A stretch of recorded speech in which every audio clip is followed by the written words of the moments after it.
缅北战况持续发酵，随着果敢民族同盟军势如破竹拿下四面佛、石原子、南里、滚弄大桥、扣塘等重要据点后，已经对电诈集团聚集的果敢老街形成包围之势。同盟军方面也向各作战部队下发了入城禁令，随时将发起总攻。另一方面，1020卧虎山庄事件的始作俑者明学昌被缅军方通报畏罪自杀，一同被通缉的明家3名电诈头目也已经成功缉拿归案。同时，还有将近1万左右的涉诈人员被陆续移送。缅北反电诈行动虽然取得了初步胜利，但这只是缅北反电诈行动的起点。当前形势依然严峻，以4大家族为首的犯罪集团盘踞在老街，负隅顽抗，甚至将大量中国籍人员扣作人质。公安机关有关负责人也正告缅北犯罪集团放弃幻想，尽快释放中国籍涉诈人员。同时表示将继续打击缅北犯罪集团，加大对缅北诈骗集团头目的缉捕力度。相信在不久的将来，卧虎山庄事件中那些被毁尸灭迹的同胞一定会沉冤昭雪，缅北的犯罪土壤也将被彻底铲除。接下来聊一点相对轻松的话题。本人之前有一期点评3位电诈头目演技的视频，末尾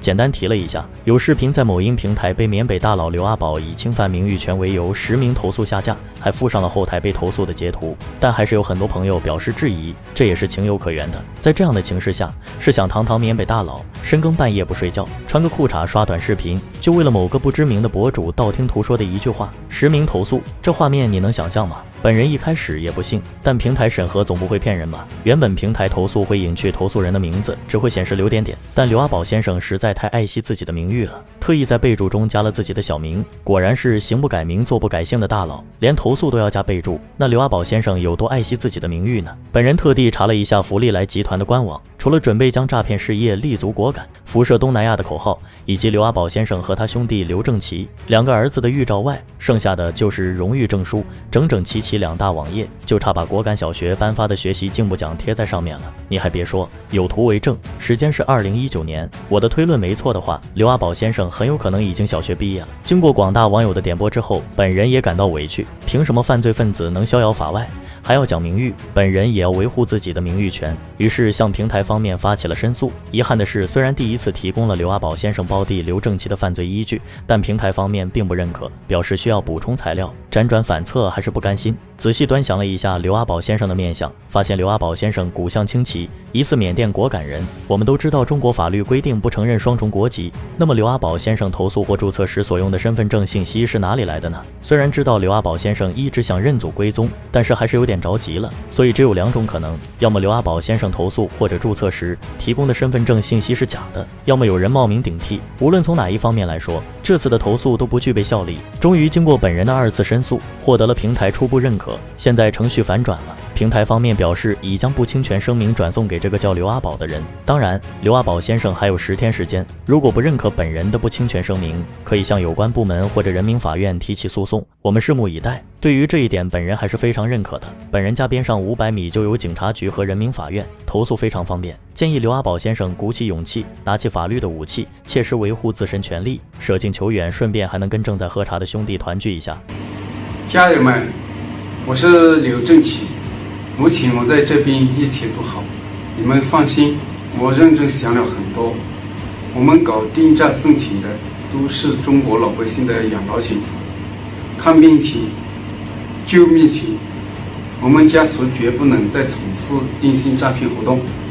绝不能再对中国人民造成伤害。什么？你的兄弟居然说你全家族都从事电诈活动？这下好了，不只是你，还把你儿子、你7大姑8大姨都供出来了。如果刘阿宝先生要切实维护自己的名誉权，最应该投诉的就是你的亲兄弟。前2天还有人把正在某机关喝茶的福利来集团2把手刘正奇认作了刘阿宝，刘阿宝的大名叫刘正祥，兄弟俩确实有几分相似，还都不止一次得过闵昂来亲手颁发的缅甸国家最高弘法杰出贡献奖。照道理，刘阿宝先生是遵纪守法的表率，不会是弘扬佛法吧？还真是。刘阿宝先生从2018年开始特别热衷于弘扬佛法，在果敢地区修建佛塔、水井、水池等佛教建筑，合计超过18亿缅币，平均算下来每年3000万缅币。听起来很多，但1缅币约等于0.0034人民币，300比1，也就每年10几万元就能获得这个听起来高大上的奖项，还能跟缅甸最高领导人合影，这笔生意真划得来。怪不得你对法律一无所知，这就相当于说哈佛毕业，实际是哈尔滨服装学院一个道理。这次中国政府下定决心，不清剿电诈绝不收兵。如果在我们允许出现中国人伤亡，中国政府一定会让我们血债血还。家人们，你们要考虑考虑我，也要给自己留条活路，赶紧放人吧。看看刘阿宝先生虎虎生风、六亲不认的步伐，刘正奇先生还是太天真了。电诈头目刘正奇先生已经老实了，刘阿宝先生可一点不老实，在这个节骨眼上还在负隅顽抗，为了保住自己的利益，居然把很多中国籍涉诈人员扣作人质。刘阿宝先生需要好好考虑清楚，中国政府已经明确表态，如果出现哪怕一个中国人伤亡，一定会让你们血债血偿。之前视频我们也分析过，刘阿宝先生虽然有投诚的意愿，派人和彭德仁接触了，但苦于和闵昂莱有一面之缘，以及缅甸其他帮的诈骗产业，还得看缅军方脸色，何必呢？再怎么说也算果敢人，怎么能被老缅牵着鼻子走？这也是你平时被其他3家看不起的原因。但是刘阿宝先生想投诚就要快，否则被其他3家抢先了就没这么好的条件了。另外，你也要想想你大哥刘明的下场，当年云南警方为了缉毒，牺牲了多少缉毒警察，才将金三角的大毒枭刘明击毙。刘明死后，刘阿宝接手了刘明一部分贩毒地盘，这2年还变本加厉搞电诈，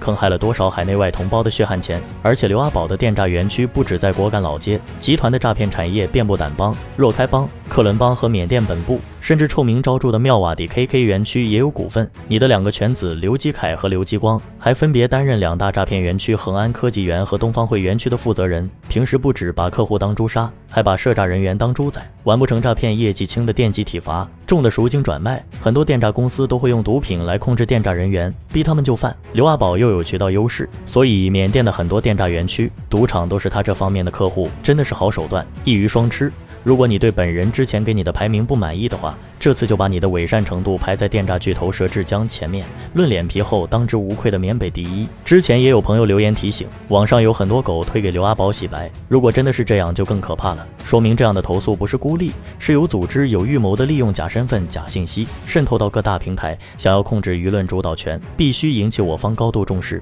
本人的经历以及后台数据也能说明这一点，往往涉及你的内容刚发出还没播放就会收到差评，可见犯罪集团顽抗之心不死。虽然目前的老街电诈集团即将被剿灭，但缅甸其他地区和周边国家的电诈集团还有恃无恐。根据央视调查数据，光缅北与缅东这样的诈骗园区就超过1000个，每天有超过12万人从事电诈活动，这些人才是真正的1450境外敌对势力，他们除了诈骗也充当网络水军。在此建议各大平台积极和警方配合，顺藤摸瓜把诈骗集团的各大窝点一锅端了。确实本人的一个视频影响力有限，被迫下架的也不止这么一个，放平时也就认了。但你们丧尽天良，诈骗的是广大老百姓的养老钱、看病钱，甚至还有救命钱，罪恶滔天，还要往自己脸上贴金。刘阿宝们，你们问问那些被你们害得妻离子散、家破人亡的人答应吗？天理昭昭，朗朗乾坤，当婊子不允许立牌坊。我们的任务是